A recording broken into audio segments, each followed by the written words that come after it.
Bonjour à tous.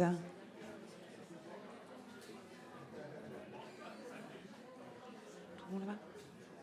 Alors, on va pouvoir démarrer. Je vous laisse vous installer.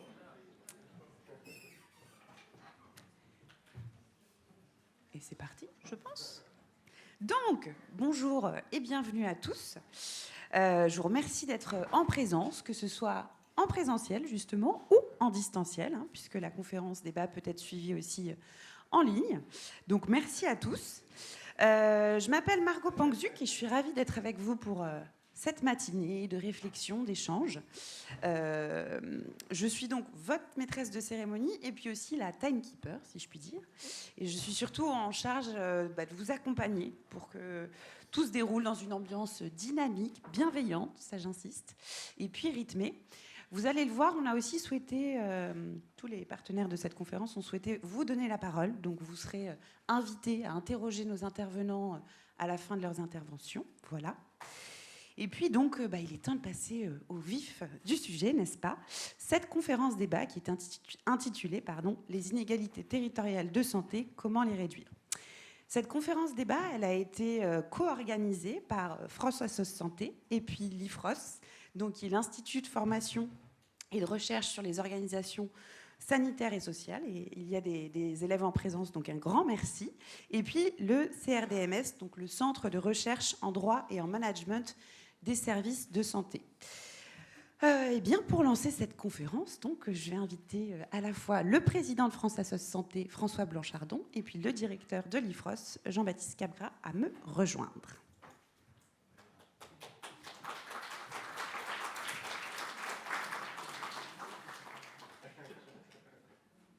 Donc, bienvenue à vous, messieurs. Merci. Donc, vous êtes tous deux là en tant que représentants de ces structures. Et avant toute chose, j'aimerais qu'on rappelle peut-être la mission principale de chacune et puis la raison d'être de ce partenariat IFROS et France Assos Santé.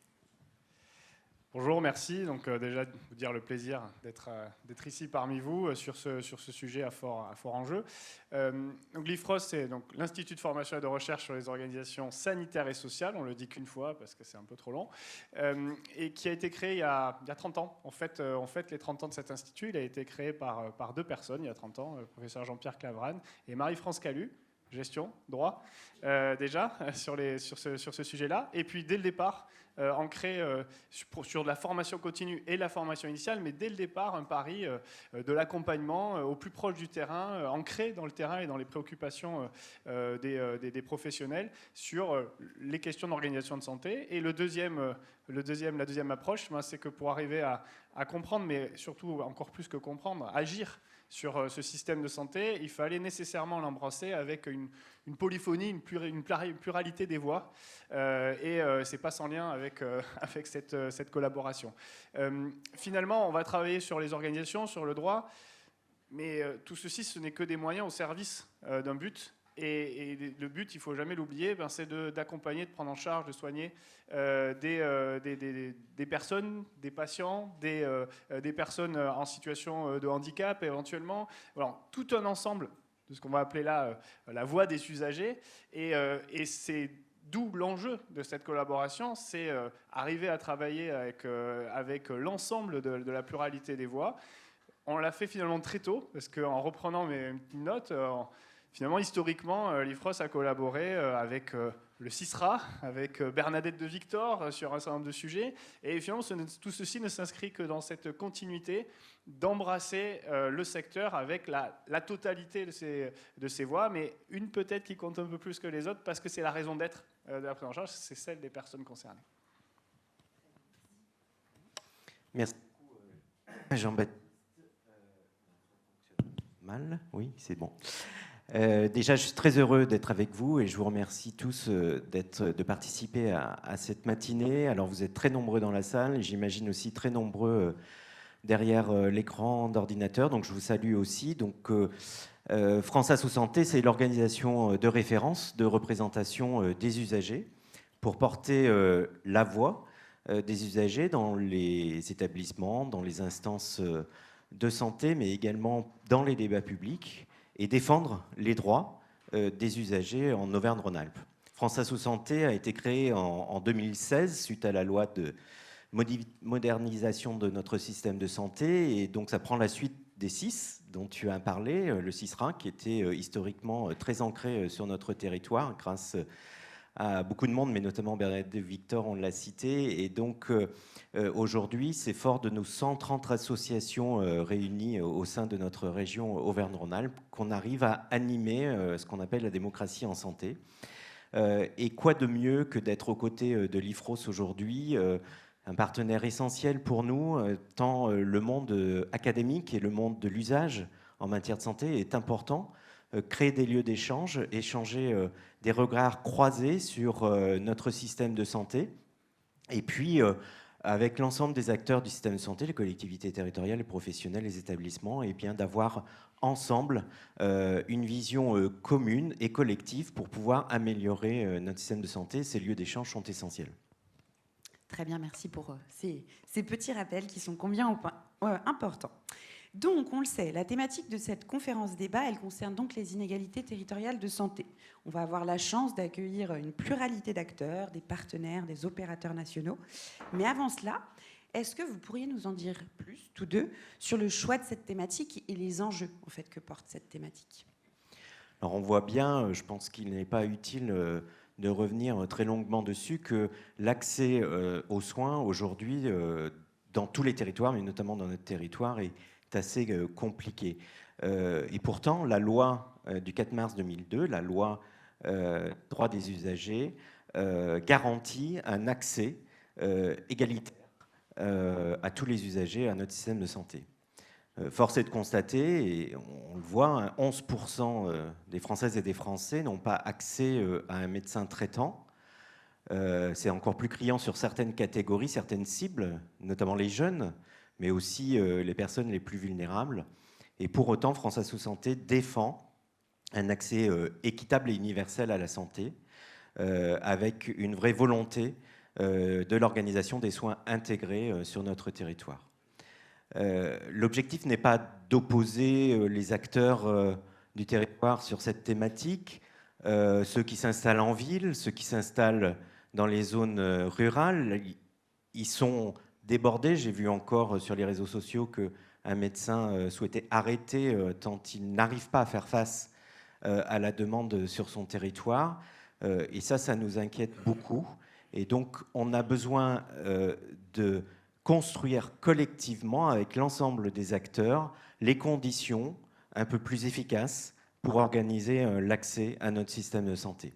Et puis, on a besoin d'échanger, comme on le disait tout à l'heure, des regards croisés. Et donc, je voulais remercier vraiment très sincèrement toutes les intervenantes et les intervenants qui sont prévus durant cette matinée pour leur participation à nos débats et nos échanges. Rapidement, on a organisé des groupes de travail, mais aussi des questionnaires pour interroger nos représentants des usagers, nos associations adhérentes. On voit bien que cette thématique est essentielle pour eux. On parle dans le groupe Expression Directe, dont on verra tout à l'heure une représentante, de refus de soins, de renoncement aux soins. Et quand on interroge nos représentants, ils nous disent qu'à 85%, ils ont eu récemment un problème d'accès au système de santé, aux soins, et ça, il faut qu'on y travaille.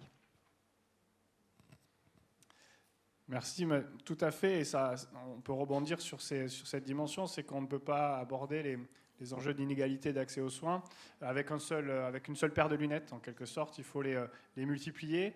Les référentiels sont importants. Si je prends une image qui, évidemment, n'est que peut-être trop caricaturale, mais ça sert à quoi d'avoir un médecin à 5 minutes si je n'ai pas un rendez-vous avant 9 mois ou 1 an pour le voir? Finalement, l'enjeu des 5 minutes devient tout à fait relatif. De la même façon, selon le type de soins ou de prise en charge, on ne va pas avoir le même rapport à la distance. Que je dois accéder à un urologue avec 2 heures de trajet, c'est beaucoup 2 heures de trajet, mais ça peut s'organiser si c'est pour une intervention une fois dans une vie. Par contre, si je dois 3 fois par semaine faire des séances de dialyse ou de chimiothérapie et parcourir 40 minutes ou 1 heure de trajet, là on voit bien que l'impact, y compris d'ailleurs sur la raison première qui est la prise en charge et l'amélioration de l'état de santé de la personne, est problématique. Donc des territoires, et c'est des accessibilités aux soins finalement dont il faut à la santé dont il faut parler. Dans 48 heures, je l'ai évoqué en aparté tout à l'heure, dans 48 heures, je m'envole pour le Québec pour une école d'été. Lorsqu'on a voulu travailler sur les questions de déserts médicaux avec nos collègues québécois, on a comparé nos référentiels. Et en prenant le référentiel québécois, il n'y avait pas de désert médical en France. Alors du coup, on pourrait dire, du coup, il n'y a pas de problème. Mais en fait, l'enjeu se situe autrement, et ce serait dangereux de croire que ce n'est finalement que la préoccupation des usagers, là, finalement, et que le reste du système, lui, fait au mieux de ce qu'il peut. Mais non, justement, le système peut sûrement faire mieux, en adaptant et en prenant en compte les différents niveaux. Le médecin, tout seul, face à ses patients, au bout d'un moment, arrive à la limite de ce qu'il est en capacité d'organiser par lui-même. Effectivement, la liste s'allonge, et à un moment, les journées font 24 heures. La personne a droit aussi à sa vie personnelle et à prendre en charge correctement l'ensemble des patients qu'il prend en charge. Donc, ça se joue au niveau local, au niveau méso du territoire. C'est aussi les frontières entre les professions qui sont interrogées par ces questions-là. On va faire un échange. Hein. Ça a l'air de revenir. Merci. Ah ouais. Et du coup, on a ces frontières-là. Il y a on a des intervenants de très grande qualité et qui agissent sur le territoire, qui revendiquent une très belle étude du FC Que Choisir sur l'accessibilité aux soins. Dans cette étude-là, il y a un sujet qu'on peut ouvrir au débat, par exemple l'accessibilité aux gynécologues, aux gynécologues obstétriciens.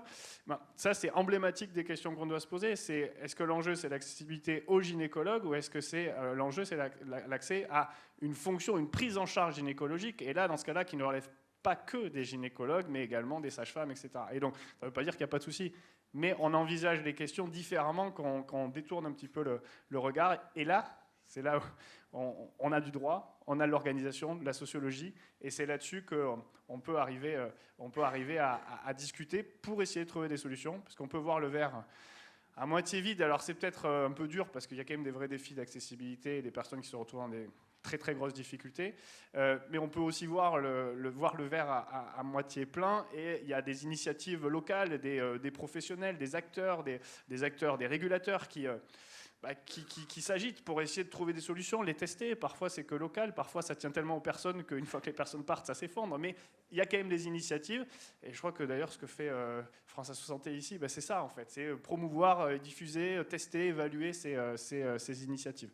Donc, voilà, je pense que vraiment, les intervenants réunis toute cette matinée sont d'une richesse assez exceptionnelle, et j'ai hâte d'entendre ces discussions, parce que là on a toute la palette pour arriver à avancer. Donc un très grand merci à eux de s'être rendus disponibles et nous faire partager ces échanges. Puis merci à vous tous, parce que les échanges ils sont avec tout le monde. Merci beaucoup. Merci messieurs pour ce préambule bien complet, et qui effectivement, vous allez le voir, on va avoir la chance de voir vraiment, comme je le disais, une pluralité vraiment d'intervenants qui vont nous permettre d'interroger le sujet sous tous ses angles.